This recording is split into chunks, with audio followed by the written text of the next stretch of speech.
Hello and welcome to Friends That Invest, the podcast that feels like a voice note from your favorite finance friend. I'm Sim Kaur. I'm wildly passionate about money, and each week I break down investing and personal finance so that the group chat can get richer together. Today's episode has come from a recent conversation I had with an investy bestie during our masterclass. It was a live call, and she was asking me what she should do with $40,000 that she had received, and she wasn't sure if she should pay off her debt, if she should invest, like what she's meant to do. And this is such a common question that comes up time and time again, and it just feels very overwhelming.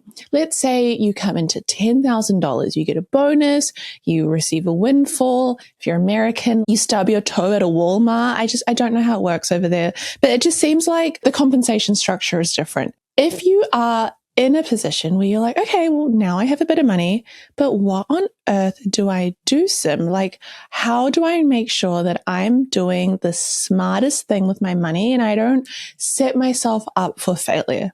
So in this episode, I'm going to break down what to do, what not to do, how to set things up, and I'm going to run through my personal decision matrix when it comes to having a bit of extra cash and where to place it so that future you is set up for the best decision, and you can go to bed at peace and know with yourself that you've made the right choice and you're not leaving money on the table or doing something that could be financially irresponsible. Chapter 1 is just what I like to call the acknowledgement phase, where if you come into a little bit of money and you haven't maybe grown up with that, or it's more money than you've ever seen, that's usually the case for most of us. If we suddenly get $10,000 or $50,000, or like for some people, $100,000, you usually, even if you earn $100,000, you never see that amount of money just like in your bank account in one go.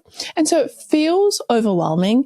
And I always like to compare it to that feeling of when you hold a newborn baby and you have your intrusive thoughts and you're like, I don't want to drop this thing. To my friends listening that have let me hold their baby, I promise I'm not dropping him or her. I just get nervous and I'm like, intrusive thought, what if I drop the baby? I live on the other side of a big bridge. You're driving on the bridge, and every now and again, I'm like, what if I just go sideways? And just the car goes off. I'm not depressed. It's an intrusive thought. And the same thing happens when you suddenly have a bit of money in your bank account, like a large sum that you probably have not seen before, or obviously very rarely see. How do you not accidentally just spend it all? And this is what one of our investor besties said. She was like, how do I make sure I don't spend like the $40,000? And I had to remind her. And also, I mean, this is something I've experienced myself. I just say, look, it's not like you're going to suddenly go to the casino and drop it all on, red or black and have a fever dream and wake up and the money's gone. That's a very, very unlikely scenario. A lot of steps have to happen for us to end up there.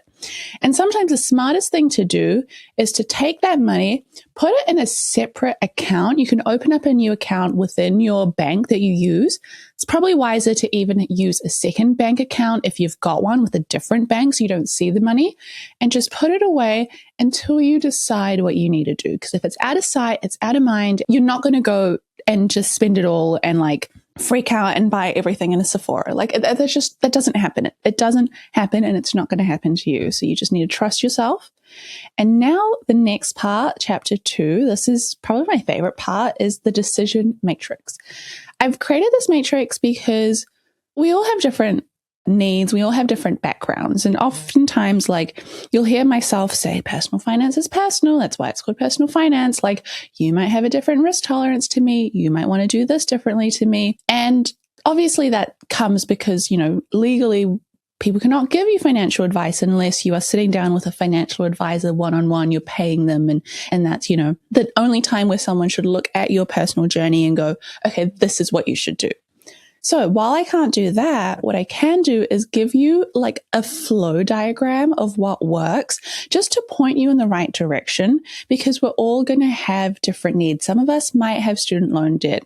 Some of us might have a mortgage. Some of us might already be investing, but don't have an emergency fund. And so all these different versions of us it's kind of difficult to be like, well, if you get $10,000, you should absolutely put it into the market, or you should absolutely build an emergency fund, or you should absolutely pay off all your debt.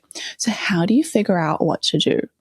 Now, I have the world's most bare bones basic. If you're watching the YouTube video, you can see it. This is what I'm going to run through with you.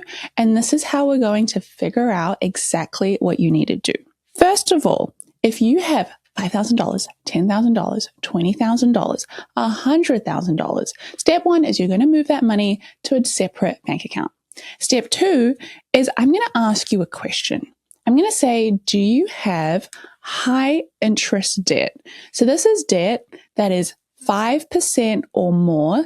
Some people say 7% or more, but I like to say between 5 to 7. And if you're not sure, just 5 to 7. If it's more than that, this is high interest debt. If the answer to that is yes, then it's very, very, very simple. We start paying down that debt, because a high interest rate debt is going to compound in the exact same way that your investments can compound. And so if you're trying to decide between, well, Sim, I've got $10,000, do I pay down my debts or do I invest in the market? The share market might return 7% pre-tax, which is great, but your debt is accumulating at 5%. And paying that down, especially high interest debt, helps a lot more because that's a guaranteed reduction. You've earned 5% back, if that makes sense, because you're not accumulating it in interest. This is now the flow diagram. We've got, do you have high interest debt? Yes. Simple. We're now going to pay it down that debt. Now, for the people going, well, Sim, I don't have high interest debt. I have a mortgage, but that's 4%. Student loan debt, but it's only 3%. Or if you live in New Zealand, it's 0%. Well, then the answer is you don't have to pay that down. So you get to answer, no, I don't have high interest debt. The next question is, do you have an emergency fund? An emergency fund is 3 to 6 months of living expenses, not your salary. 3 months if you are in a stable employed job, like you're a doctor or you're a teacher or you are in a career where you kind of know if you're in a stable job. Do people keep getting laid off around you, or would it be difficult for you to find work if you move to a different city or a different country? If the answer is no, then that's fantastic. You have a very reliable job. And so if you think, I could find another job within 3 months' time, then we're just saving 3 months of our emergency expenses. So this is 3 months of your living expenses in terms of your mortgage or rent, food, electricity, bills, just the things to keep the lights on, literally. This is not, well, I'd like a little bit of shopping money. No, we're not including a large sum of money. This doesn't have to be $20,000. This is 3 months of your living expenses.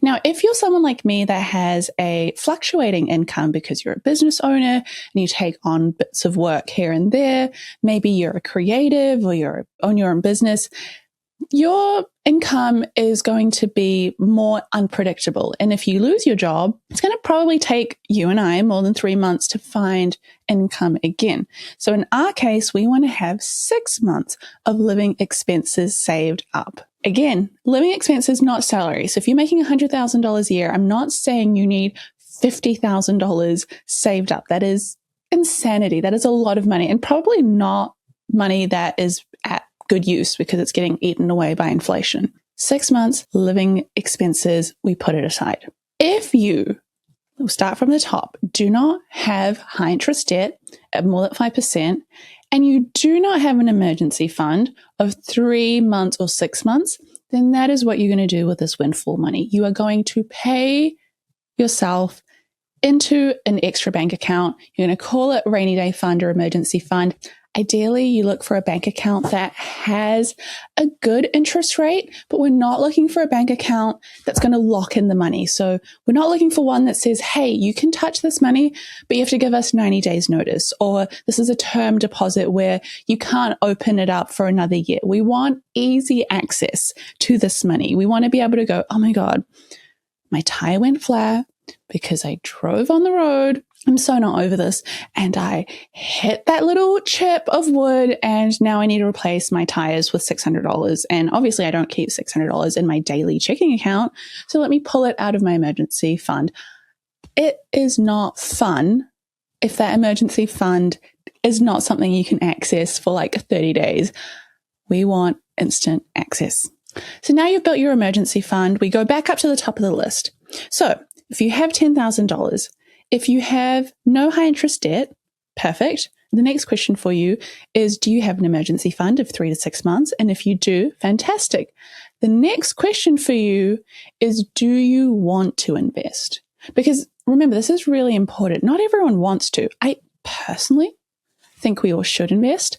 I personally think women should have assets that produce income, that grow in value through capital gains and dividends.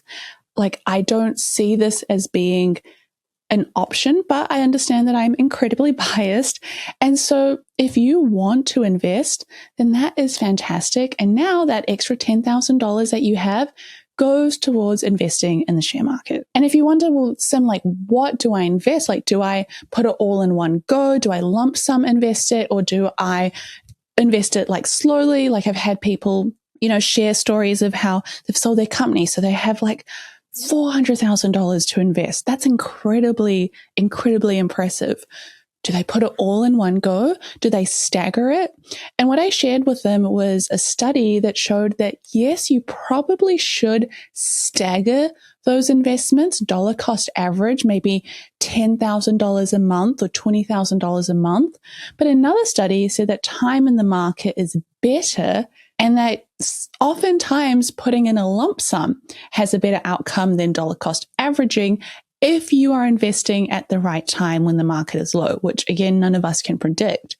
And so this idea of like a hybrid model works here. Let's say rather than $400,000, we're talking about $40,000. Maybe you put half of it in the market now, $20,000, and then you put the next like $10,000 every month over the next couple of months. That way you've spread your risk, or maybe it's even $5,000, and you spread your risk so that you take into account what's happening right now, and also you are putting a little bit of money over time. Because even though like experts will say dollar cost average, don't put it all in the market, if it's at a time when the market is low and you're like, well, Sim, like it just feels like I should put it in, it's very like do as I say, not as I do, because there have been times where I've put half of my investments in and then dollar cost average instead of only dollar cost averaging. And so when you break it down, that's all there is. Like, it feels so overwhelming. It's like, oh my God, what do I do? This is hard. Do I invest? Do I pay off debt? Do I build an emergency fund? Like, what on earth do I do? And the answer is very, very simple when you have that matrix. But also it's really important to understand that a lot of times people will also do this and. It's not this or. Maybe you have $30,000. Maybe you put $10,000 down on the debt that you have, and then you put the rest of the money into the market because you have an emergency fund. Or maybe you don't even have an emergency fund. You put $5,000 away as the start of an emergency fund, and then you put the rest into paying off your debt. The best thing about personal finance is that you don't have to do the exact perfect like thing that makes you Warren Buffett reincarnated. Like, you just have to do something and use the best possible like information you have available and trust yourself. And I promise you, you're not going to like wake up in like the Hangover movie and you've lost all your money and you have no idea where you are and things are like back to zero. That's very, very unlikely to happen. And if you're listening to a podcast like this or you're watching this on YouTube, it's even less likely to happen because you are someone that is actively choosing to be better with your money. And that gives me a lot of confidence and hope that you're even less likely to end up in a really, really, really dire situation. Like, a lot of things have to go wrong for us to end up there. So with that, I hope you enjoyed this episode. If you want to hear more episodes like this, please, please, please subscribe to us on YouTube, leave a comment on YouTube. Helping us grow our YouTube channel helps us create better resources that therefore makes better content, which therefore makes better podcasts for you to listen to. And with that, I'll see you next Tuesday.